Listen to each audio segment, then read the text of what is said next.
today can go sideways in an instant. What's here today can be gone tomorrow. We live in a world full of uncertainty. Are you ready to survive?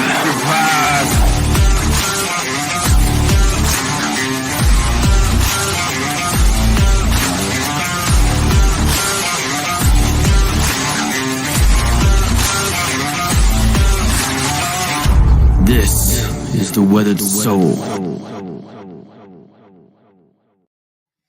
Hey, how you guys doing? This is Bruce, aka the Weathered Soul, here on the Weathered Soul podcast. How you guys doing today? It's a Thursday night here in Gilroy, California, and it's hot. I don't have the fan on because the fan was making a bunch of noise, and I didn't want to get in the way of our podcast here tonight. But here you are. You're at the Weathered Soul. The world today could go sideways in an instant, and what's here today can be gone tomorrow.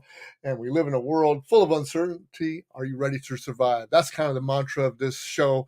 And I just wanted to welcome you here to the Weathered Soul. My name is Bruce McGee, also known as TWS on Twitter. You can go over there and find out what I'm all about there. But I want to just welcome you guys to the show tonight. And this is a show about prepping, actually about homesteading, about prepping, about permaculture, about all kinds of things. But I'm really, these first two shows, if you tuned in last week or 2 weeks ago to Shane Hazel's show, we talked a lot about finance. We talked a little bit about Shane's rise to be governor of Georgia, and we hope that he does well in his election against Stacey Abrams. And we're just hoping the best for him. But I really want to start this show with a powerful impact on finances and stuff. But basically, what I want to talk about first is the recent news. I mean, as you know, inflation is just killing us right now. In fact, some of the things that are going on right now is that the inflation for June rose 9.1%, even more than expected as consumer pressures intensify. And some of the key points of that is that consumer price index increased 9.1 from a year ago in June, above the 8.8 Dow Jones estimate, including food, energy, core CPI rose 5.9 compared with the 5.7 estimate. Costs surged for gasoline, groceries, rent, and dental care. Adjusted for inflation, workers' hourly wages actually fell 1% during the month and are down 3.6% from a year ago. This is serious, guys. I mean, really, when we talk about what's going on in this world and about what's going on in the United States, the world, your city, your job, your household, your community, everything. I mean, inflation is taking a great big bite out of a whole lot of situations that we got going on here, and it's got to be affecting you. And inflation might be not affecting you in one place, but it might be affecting you in the other. And for me, the fuel price is affecting me the most. For you, it might be rent, it might be your house payment. For somebody else, it might be food. For somebody else, it could be a myriad of things. But it's just been terrible for this last month. In fact, we've had the worst month for the stock market since I think before 1971, and it's not going to get any better, guys. The markets are going crazy. Things are up and down. It's just a situation where we're kind of out of control of the situation. One of the things that I can't say it's bittersweet about this whole situation, but we're finally getting to that point to where we have to bite the big one, guys. If you listen to the Weathered Soul podcast, back before it ended, we had talked about the financial situation for a long time, and all the podcasts that I've been listening to, as far as the Liberty Minded podcast and some of the conservative podcasts, we've always talked about the situation where the economy was eventually going to come to a head, and it was definitely going to burst. And unlike 2008, this one is bursting in a whole big.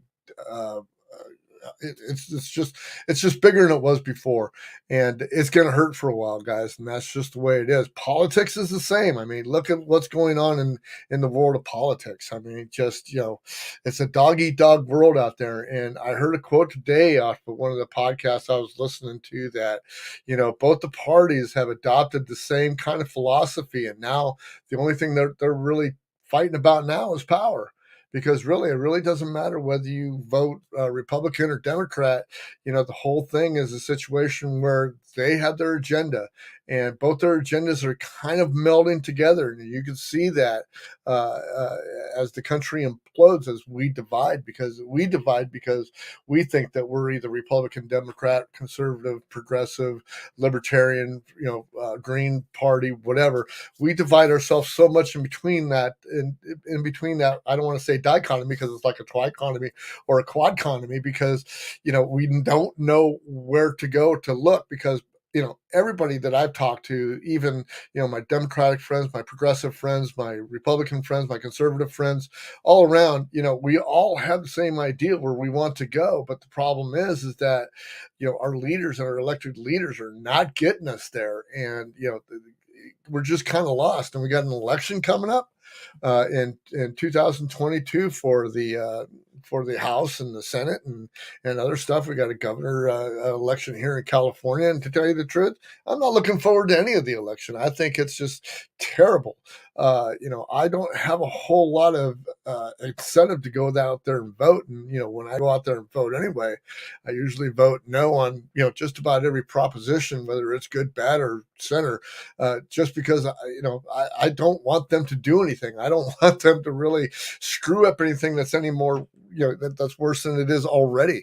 And to tell you the truth, I just don't see it as being a net positive for anything going forward, unless we get rid of the old guard, and that old guard is Republican and Democrats. We got to get out of that two flavor election things that we have.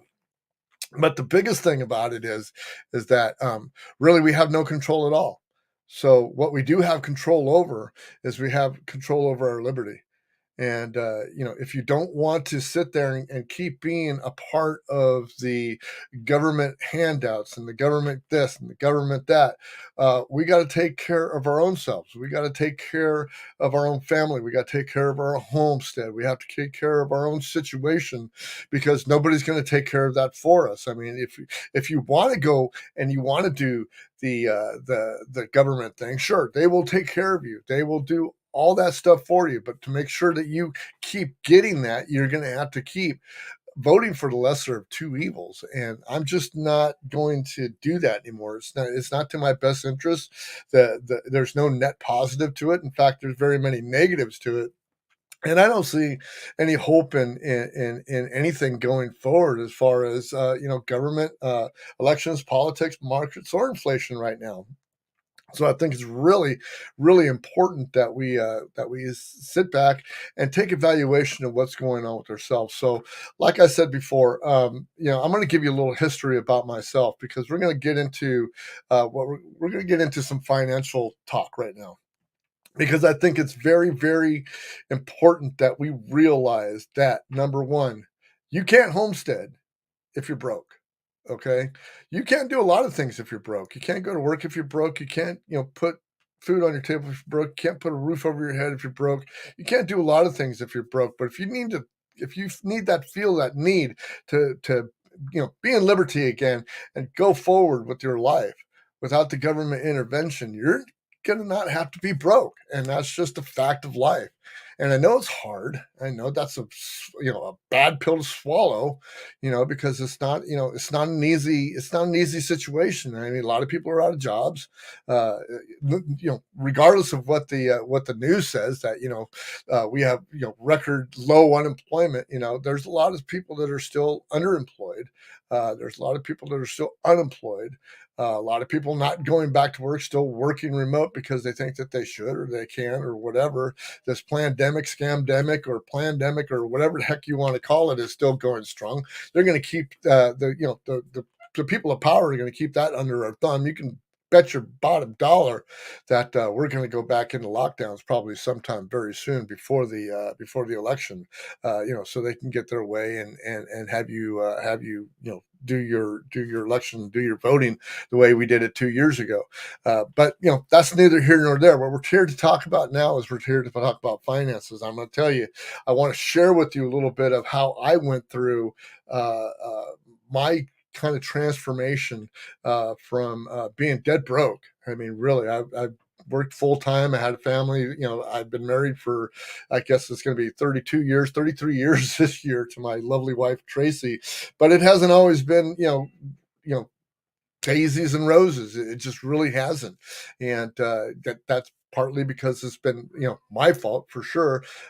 Because I was just a late bloomer. Believe me, I was a happy-go-lucky guy, a good time Charlie, and it took me a long time to kind of mature and get to that mindset that I have now. Where right now I feel that I'm financially free, but it was never like that before.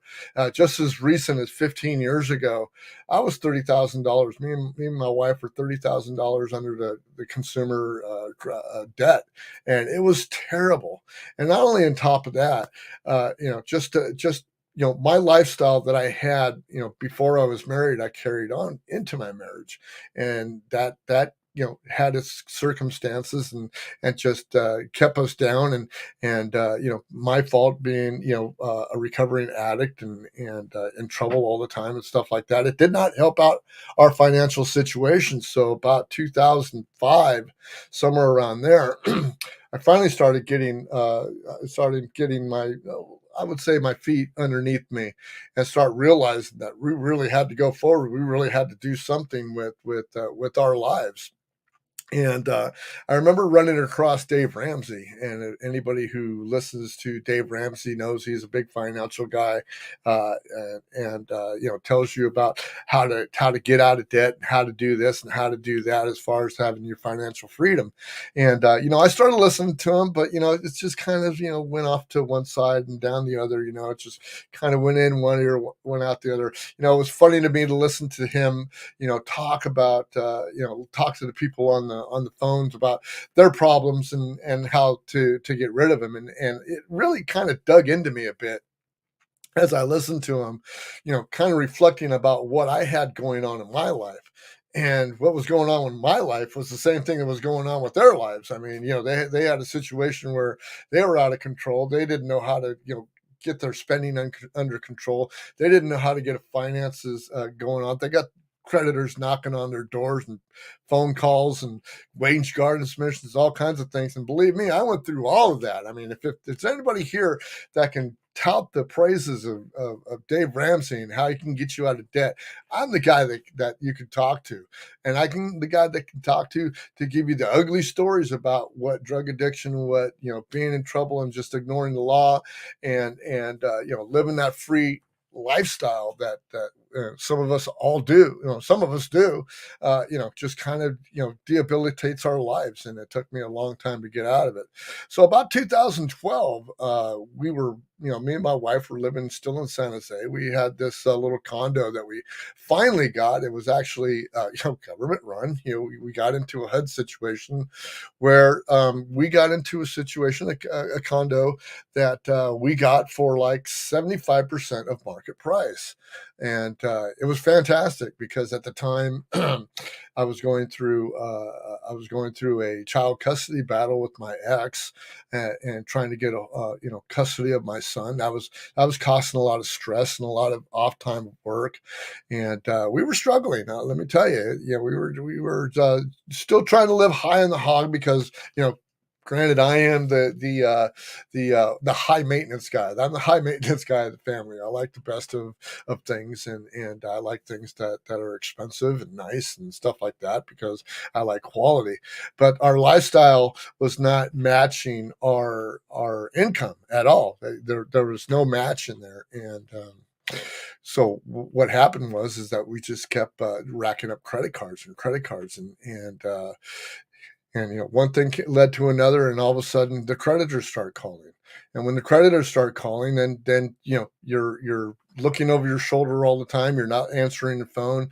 You're throwing letters away every day. You're wondering who's going to come through that door or what letter's going to come in through the mail, garnishing your paycheck, which has happened to me many times throughout my career when I was working.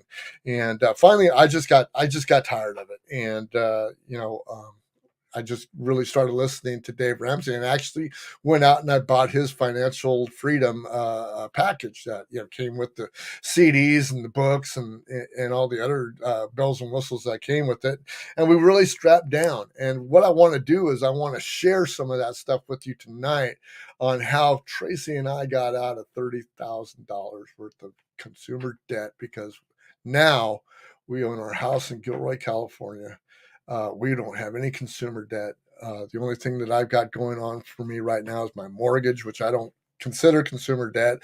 Dave Ramsey would argue that it is debt, but it's a better debt than just being, paying off a credit card at 29, 20, 15, whatever the interest rate is crazy, because once you start paying those payments, those minimum payments, you're never going to get out of debt. You got to settle down and you've got to do what it takes to get out of debt. And some of those things come with hard choices, and we had to really sit down and we had to have hard choices. And it's just one of those things that you got to do. It's kind of like the economy is today. You live high on the hog, you do this, you do that, and you think you're just having fun, and things are just going really good and right, and something happens, you lose your job, you get into a situation where you owed somebody money or something like that, and all of a sudden it all comes to a head and it all comes crashing down around you. And then you're in this situation like the United States and the world is today with their economy and their inflation. It's going to be a hard pill that you have to take. And me and Tracy had to take that hard pill. We had to eat that hard pill.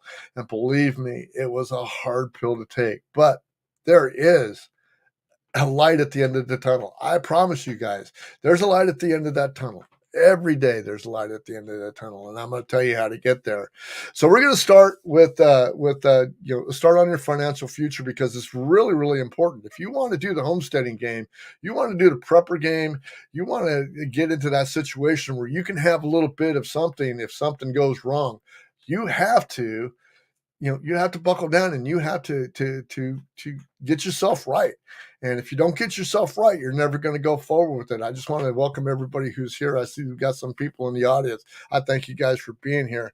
But you really got to be, on your toes. You really got to you got to draw a line in the sand. And I think that's what I'm trying to say right now. You got to draw a line in the sand, because if you don't draw a line in the sand and say, that's it, no more, you're never going to get there. And don't wait until you're, what was I? I think I was like 42, 43 before I started really getting serious about this stuff. And let me tell you, at 42, 43, when you're going through this and you're looking at your peers and stuff like that, and they're already, successful, and maybe they're getting, in the same situation you are. But I mean, I was always lucky enough to be able to have a job and to keep a job, no matter what the situation was, because I was a functioning addict and things like that. But still, I was an idiot. So basically, when I drew that line in the sand, we said no more. And one of those things that we had to do was just sit down and buckle up and make some hard choices.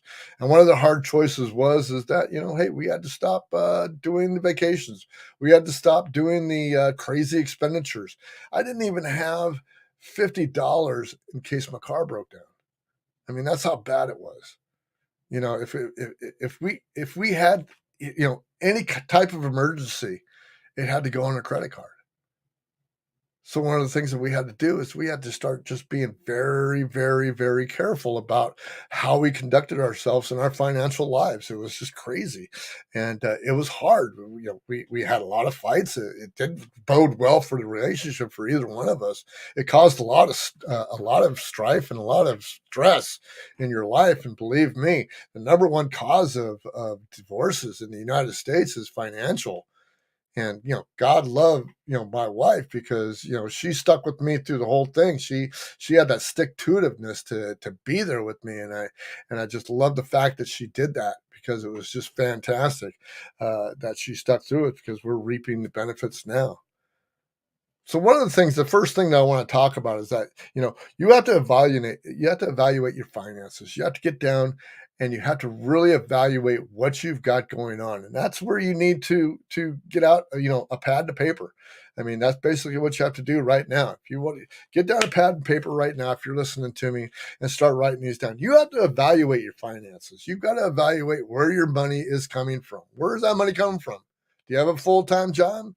Okay, you got to write that down. You got to write down how much you make on that full-time job. Are you working 30 hours, 40 hours, 60 hours? You need to evaluate that. You need to come down with a dollar figure that you're getting, every week or every 2 weeks or every month. You've got to know what that number is. Do you have a part-time job? You need to lump that money in there.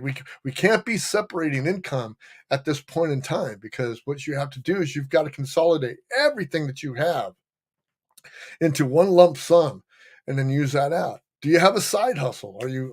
I have lots of side hustles.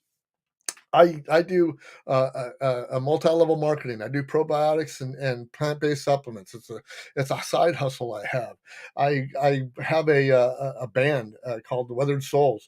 Me and my buddy Eddie, we do gigs on the weekends and make some cash here and there. I do weddings. I'm going to start doing weddings again. I'm a ordained minister in the Universal Life Church, and I used to do weddings. I'm going to start doing those again. There's all kinds of things that I'm coming up with in my entrepreneurial mind that I'm using for side hustles. If you got a side hustle, you've got to lump all that stuff in, every bit of it in to your income, because none of that can be like, disposable income that you have anymore. It's got to be that for certain income that you have to have. Anything else that comes in, it's got to lump on top of it. Any gifts, any bonuses, any type of, you find a penny or a dollar on the ground, you bring that in and you put that on top. You've got to evaluate what kind of finances you've got. It's very important that you know exactly what is coming in to your home, into your life, whether you have a wife or whether you're just single. You have to evaluate all that stuff. It's got to come in. You got to put it in a pile, and you got to know how much it is. Because if you don't know what's coming in, and you don't know how much is going out, man, you're just stirring up a bad situation for yourself. That's just going to get worse and worse and worse over time. And then once you do that, you got that. Now you got to figure out what your necessities are. And some of your, I'm talking to everybody here.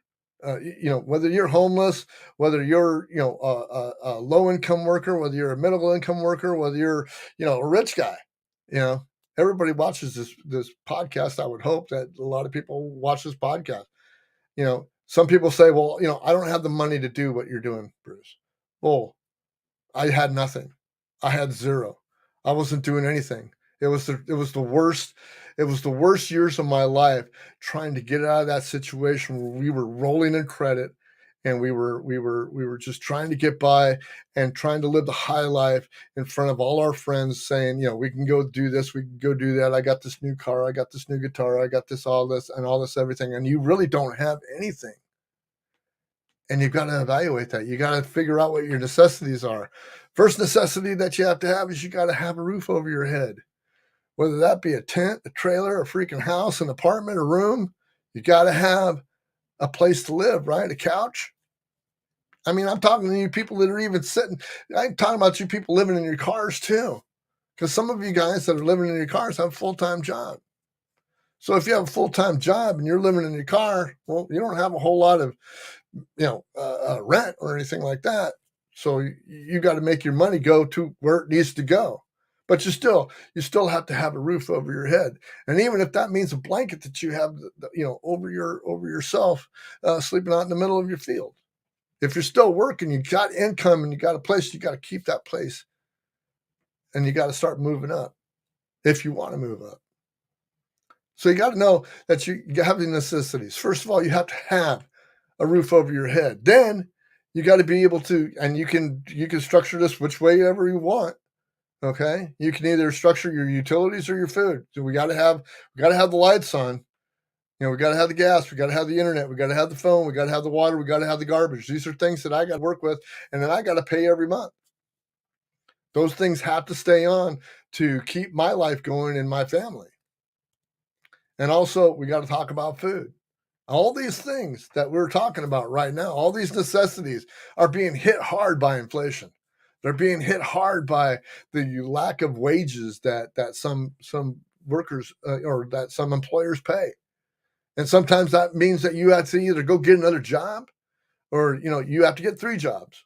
Maybe you only sleep a couple hours a night because you got to work other times. You got to have side gigs, you got to have side hustles, got to have part-time, got to have full-time. That's something you got to do because you got to have those 3 things. You got to have the house over your head, you got to have the lights on, you got to have food in your stomach. Those are the 3 things that you have to do. So you got to write those down. What are the things that are most important to you? What are those things you can live with? What are those things you can live without? A lot of people are living without a lot of those things. A lot of people need all of those things. I'm in that situation where I need all those things. But now I'm in that situation where I can't afford all those things. Now, the biggest thing that you got to do now, after that, you figure out all your necessities that you need, and you got that all wrote down. Now you got to go and see, what kind of debt do I have? Man, that's the big one. What kind of debt do you got?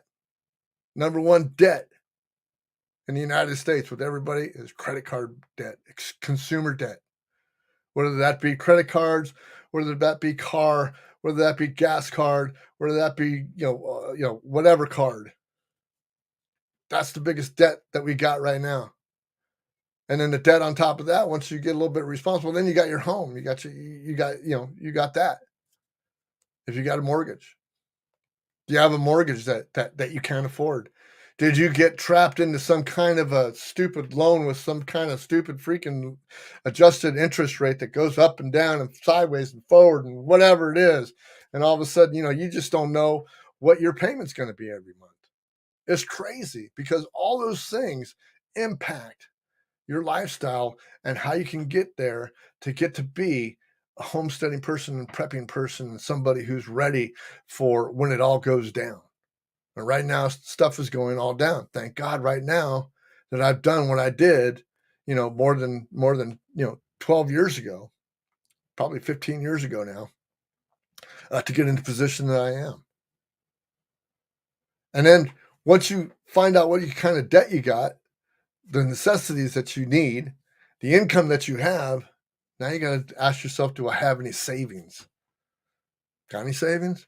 Got a piggy bank? Got a bucket that you put your change in every day? You got a retirement account? You got a 401k? Got a pension? Do you have a savings account? Any investments? Gold, silver, Bitcoin? We talked about Bitcoin, 2 weeks ago. Do you have any of those? You got to quantify those and figure out how much of that situation you got in there, total it up, and put that on the paper. Write that down. What am I worth? Some people don't even have $1 to it. And we're going to talk about that here in a little bit. Because the situation is that wherever you're at, you got to have something to fall back on. There's a whole lot of people that don't have even $500 in case something out of the ordinary happens. It's a scary situation. You're driving to work one day, you're just trying to make it and getting by. You got to make it to work. It's 7:00 in the morning. You're in traffic, and your tire blows out, and you don't have a spare. And guess what? You don't have? You don't have any extra cash to go buy a new tire. Now what? Maybe your credit cards are maxed. Maybe the debt collector's knocking on your door and you don't even have the credit to go get a tire. So what do? So it's so important that you have some kind of a savings, a backup plan. So now that we got all the 4 of those things all settled up, we know kind of where the piles are and what we need and what we have to shuffle around. These are all your shuffling things. All these 4, the income, the necessities, the debt, the savings, these are all the things that we need to do to shuffle things around.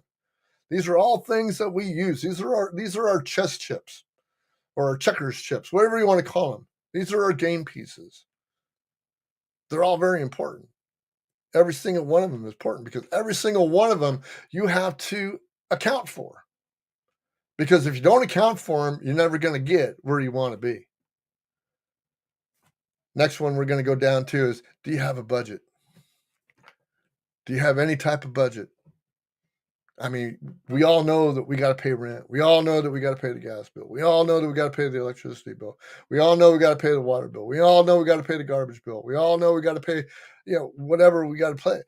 And that's one of the hardest things that we had to do. One of the hardest things I had to do when we started this out was to get my wife at the table and say, "Hey, we're in trouble." That's a hard conversation to have. Because believe me, if you're strong-headed like I am and strong-headed like my wife is, you neither one of you think that you're at fault, but you're both at fault. And it doesn't matter, who spent what or why we're spending this or what we're doing with that. We're both at fault. And one of the hardest things I had to do is sit, across from my wife and write down everything down on a piece of paper and say, "Look, this is where we're at. And this is how it looks. And it doesn't look very good. But we got to come up with a situation, where we can get ahead." It's a tough situation, man, to know that you don't have $100, to kick back on, and $50, even $25 to kick back on. It's crazy, man. I remember back one of my first jobs that I had for 23 years. It was probably a good 10, 12 years into my job before the boss gave us what they called a SEP IRA. And that was great because I was always going like, "Hey, I'd love to have a retirement plan and stuff like that." And believe me, I started contributing to the SEP IRA, but my lifestyle would not let me stop what I was doing. So what would happen is I'd get a little stuff into that SEP IRA and I'd go like, "I got to take it out. I got to take it out because I need the money." So, my boss would tell me, and, the place that was had the SEP IRA would tell me, "You're going to pay, your 10% penalty, plus you're going to pay, another 25% on this money at the end of the year to the federal government." I didn't care. I left that job, after 23 years with not a penny in my pocket. Bye bye. That's all I had. And not only that, the last day that I took off from my last job for 23 years, when I got home that day, my car blew up. My car blew up because I had went out and I had bought a car on credit because they were letting me have credit at the time. I don't know how in the hell I got the credit, but they, for some reason I got the idea that I could get a loan for a car. They gave me a loan for a car. Bought a I can't remember what the year was, a 1999 Escort or something like that, Ford. Drove that thing into the ground, 125,000 miles. It gave up. Crazy. Didn't have enough money to get it fixed. Luckily, they gave me another loan, and that loan for that Camry, when I finally actually put that Ford in there and traded it in, they gave me like pennies for what it was worth. But I got a loan for a Toyota Camry, and that was the light bulb. Boom, that was the one. Bang! I got to get out of this. So, like I said, get back to the meeting. We had to talk about all these things that we had. We had to write down all our expenditures and what we were spending things on. And believe me, it was a hard situation. But we got through it. We wrote a list of all of our expenditures, including our luxuries and extravagant spending. We had to put it all down, whether it was my stuff, whether it was her stuff, the kids' stuff, anybody's stuff. It all had to go down on a piece of paper because we had to know where our money was going. Because like I said, the 4 chips that we had before, right there, right? Remember I told you the income, the necessities, the debt, and the savings? All those are chips that you have to move around. And all that stuff takes care of that budget. You have to write a list of all your expenditures, including all your luxuries and extravagant spending. Then what you need to do is you need to take that total of your expenditures against your income, all those 4 things that I told you about. And let me tell you, when you put those things together and one of them is heavier than the other, and it's usually not the income is heavy, because usually I ran out of a lot of dollars way before I ran out of my spending. And it was a hard situation, man. It's a hard thing to swallow. I'm telling you what, we had to go to eating, top ramen and hot dogs, man. Instead of eating ribeyes and going out to Outback and Olive Garden and going to the barbecues and all that stuff. It was a tough situation. It was a very, very tough situation. But it's one of those things that you have to do. I had to quit my job. The one reason why I quit my job, the 23-year-old job that I had, is because it was more than 100 miles away. I was commuting, 2 hours a day there and 2 hours a day back. That's, 4 hours on top of 10 hours. I was working 14 hours a day, spending a lot of money on gas at that time, and I couldn't afford it anymore. So I had to come back home, and I had to try to find a job that was closer to home. Thank God I did find a job that was closer to home. I've been with them now for 16 years. But if it wasn't for that slap in the face of having to quit my job, having to having that car blow up on me, that new loan that I got for the Camry, thank God for my father-in-law. God rest his soul, that he instilled this financial thing that got into my head, and Dave Ramsey got into my head, and all these people got into my head that were talking excuse me, talking sense. I'm going to take a sip of water. That were making sense to me about how money works. I never knew how money worked, but now I started to understand how money worked. So what I had to do now is I had to take all those expenditures I had, all those basic things that I need, that I had to have. I had to have those necessities. I had to have an income, and I had to have those necessities. I didn't have to have the debt, but I knew I had to start doing some savings because we had nothing. Let me tell you, at 42 years old, I had not one drop of savings in any place. Not a dime in a savings account. Not a dime in a 401k. Not a dime in my safe. Not a dime that I could put in a bucket. It was a tough situation. Man, it was tough. So we had to make a plan. Excuse me. One of the hardest things to do here is to sit and make a plan. And this might go against your grain if you're like in a situation that I am. Anybody who hears this in the future other than tonight, this is a hard situation. I'm telling you right now. You got to keep a roof over your head. You got to keep the lights on. You got to keep yourself fed. But the one thing that you need to do, and this is a hard one, this is where you're gonna have to cut the meat. You got to get that emergency fund. The first thing that you got to do is you got to get that emergency fund. I don't care if you've got to listen to phone calls and hear to knock on the doors and worry about that guy that's going to garnish your wages and stuff like that. You have to have an emergency fund, because if you don't have an emergency fund, what are you going to fall back on? I suggest that you start out with a $500 emergency fund. It was the hardest thing for me to do. Didn't know where I was going to get $500 from. But believe me, when I got that $500, and when we're talking about emergency, we're not talking about emergency. Hey, we're going on vacation. Me and your neighbor says, hey, we're going to go out to the lake. We want to come with us. We're going to go camp for that. That's not the emergency. We're talking excuse me. We're talking about that emergency where something goes wrong medically. Your car breaks down. Something happens with your in your house, door breaks, whatever, things that you just haven't prepared for. Those things are important, very important. So the first thing you have to do is emergency fund. Whether whether it takes you 500 weeks to get $500, where you just $1 a week. Now, 500 weeks is a lot of weeks. I think that you could do better than that. In fact, I think you could probably do $25 a week. Well, that's a quarter tank of gas right now. Yeah, it's a quarter tank of gas right now. Well, maybe you have to take a bus. Maybe you got to take a train. Maybe you got to get a bike. Maybe you got to do a lot of hard things. Maybe you got to start eating top ramen. hot dogs, noodles and stuff like that. It's a tough situation, but you got to get that emergency fund.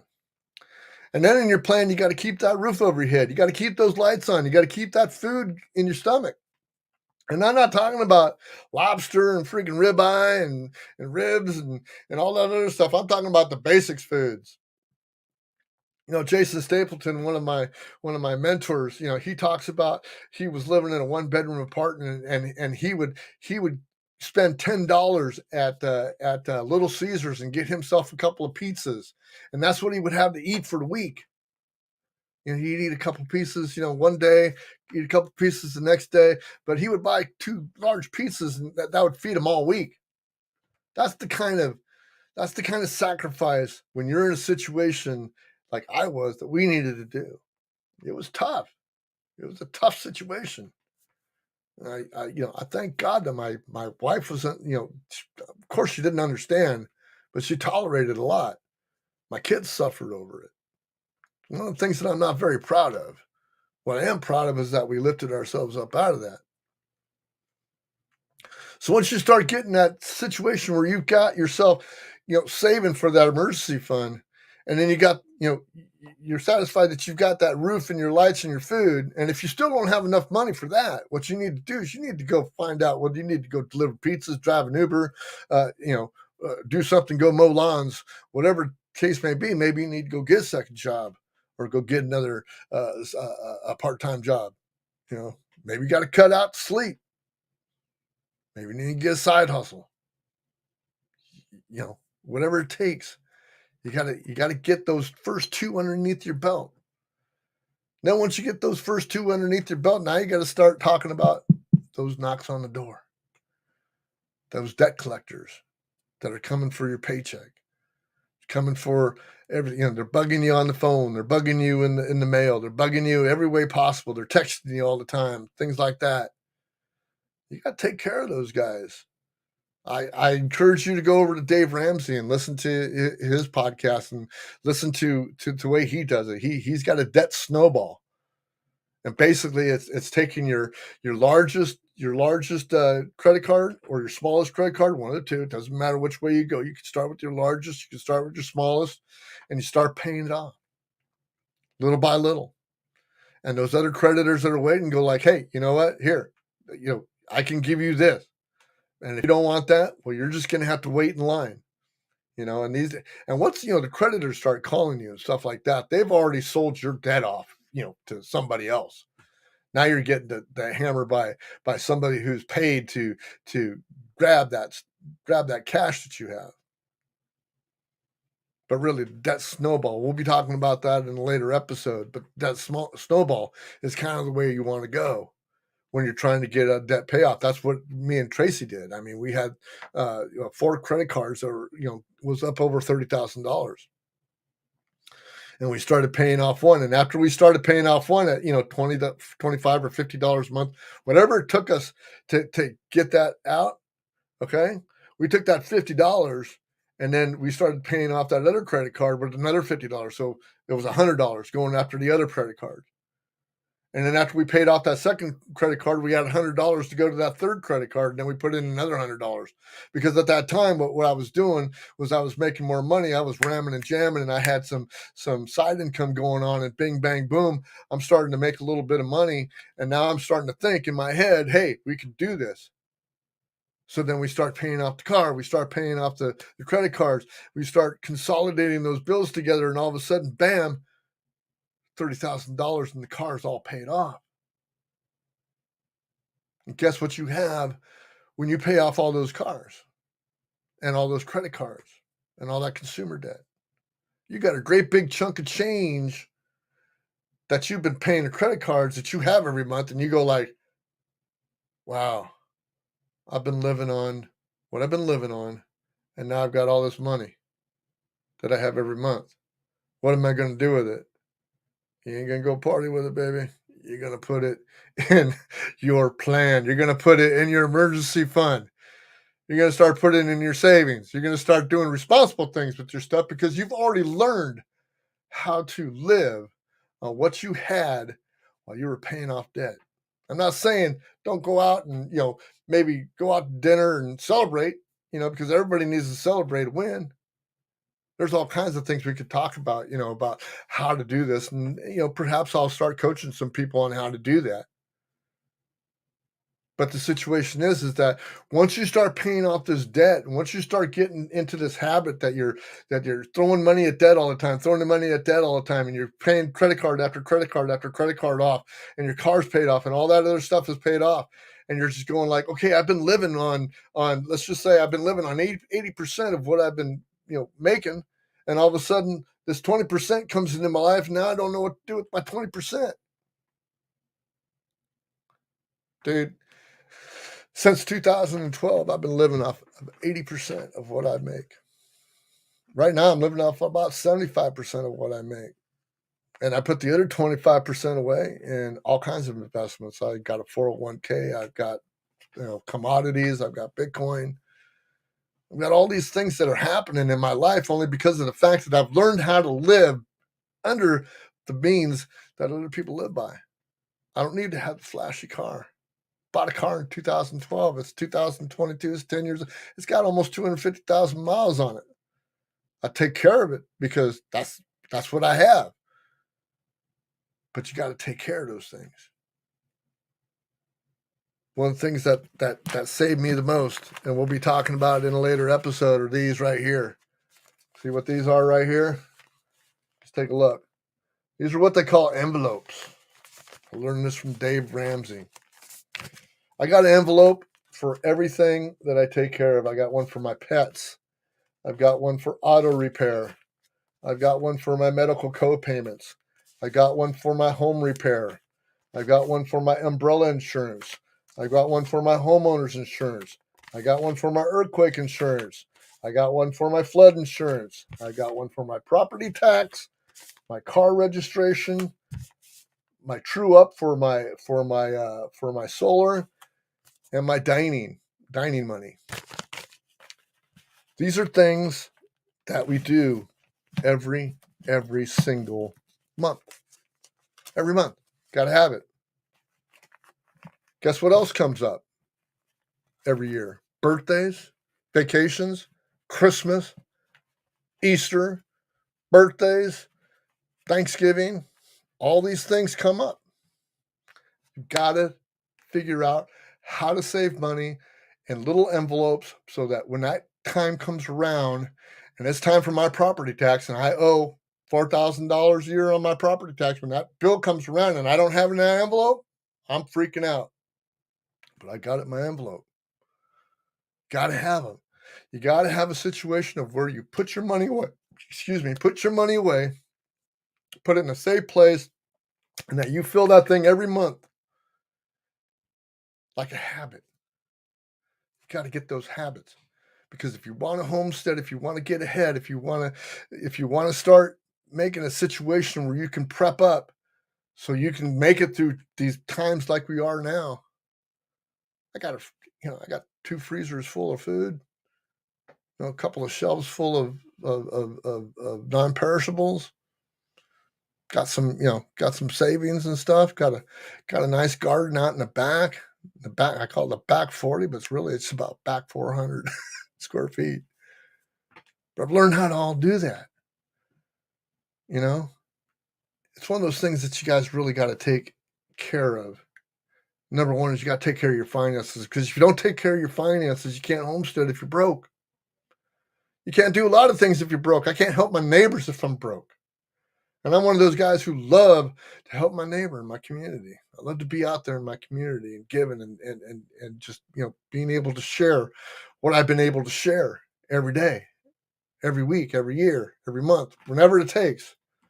I like to be able to do that. It's one of those things that I'm passionate about. I'm at that situation where I went from $30,000 in consumer debt to now I've got a nice retirement nest egg. I've got a 401k, got some assets. I got some this, I got some that. Got a car, nice family. I got a house over my head. I got a mortgage for the next 15 more years. All these things are beautiful. because I took the steps that it take. I drew a line in the sand. I drew a line in the sand and said, no more. This is it. Can't be doing this anymore. You got to get that mindset, because if you don't get that mindset, you're never going to get forward. You're never going to go forward. You're always going to be dependent on what the government gives you. You're always going to be wondering if that pandemic, scandemic, whatever demic is going to come around, and they're going to give you more of that money, more of that assistance. I don't want it anymore. I don't need it anymore, because I got my own thing going on. I got my own side hustles. I got my own job. I got my own homestead back here. I got my own garden going on. I got my own situation going on where I don't have to rely on them. I take the responsibility on my own, for my family, for my kids, for my home, for my community, for my job, for myself. Because really, when it comes right down to it, that's the only person that's going to take care of you is you. And when you have other people depending on you, better have all your ducks in a row. So, hey, I want to thank you guys. Hey, I've got a special treat for you guys. If you guys want to go and in the links of this podcast, when it comes out over on the YouTubes and down in the Libsyn and wherever you get your YouTubes at, I'm going to put down some links for you. If you send me an email, I'm gonna share with you one thing. I'm gonna share my screen with you right now. Let me see if I can bring this up real quick. I'm gonna share my screen right now. And here's the stream, where I'm at. Let's go right there. And we will share to this there. This is what I call right here. This is my budget template. This is what I use to do my budget. And it's very simple little spreadsheet. And what it does is you can come up here and you can put your name right here. And then you can put your source of your income right here. You can put in what your salary is for the two, I get paid, every 2 weeks. I put that in there. And then here I write down what my expenditures are. And then what type they are. Do I pay them online? Do I put them in an envelope? Do I, pay them by cash, whatever. And then who I pay them for, right? Who I pay them to right here. And then here I put the amount. And right down here in this area, it'll give you what your total bills will be. Let's just put in a couple of imaginary numbers in there. So let's say we pay $100 to Sam, or $1,000 for Sam for that, and $500 to Sally or $500 to Sally for that. Blah blah blah. We'll just call it what it is, right? And let's just say we've put out $1,500 on the $4,000 that you've made a month. Well, your total bills are $1,500. And your total income was $4,000, and the difference is $2,500. Well, that's not really what mine looks like, because I try to get mine to a zero balance, to where this difference right here is at zero or it's at plus. So what you do is you write down all your bills here, the type of bill they are, who you pay them to, and the amount. And down here spits out exactly how much you need to have. If you guys send me an email at the link at the bottom of the show, after the show, you can go to the YouTube link, or you can go to the audio link, and I would be more than happy to send you that spreadsheet right there and instructions on exactly how to use it. And that's just my gift to you guys, because I think it's really important that you guys understand where your money's coming from and where your money's going, and how you can get out of debt and start this homesteading journey. So next week, I want to thank you guys for being here. Next week, I got a special guest for you, Krista Raymond, a friend of mine from the Nomad Network, from Jason Stapleton's Nomad Network. She's going to come on and she's going to tell us how she went from her city dwelling into a nice little farm that she's got back east. And she has just gone total homestead. And I can't wait to have her on. She's going to be a great guest. I want to thank you guys all for being here today.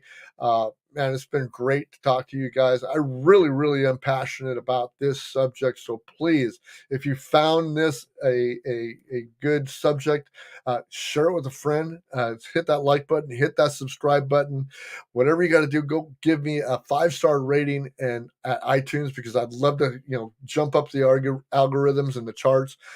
And leave me a comment. Send me an email. Bruce, aka Bruce the Weathered Soul at weatheredsoul.com. All those links are going to be down there in the show notes. And I just want to make sure that you guys know that I am so grateful that you guys are here. And if you keep doing all that stuff for me, I will guarantee that I will be back in 2 weeks for another show. So thank you very much for being here. And I will see you guys next week for best results you squeeze from the bottom up. Thank you guys. Have a great week. Goodbye.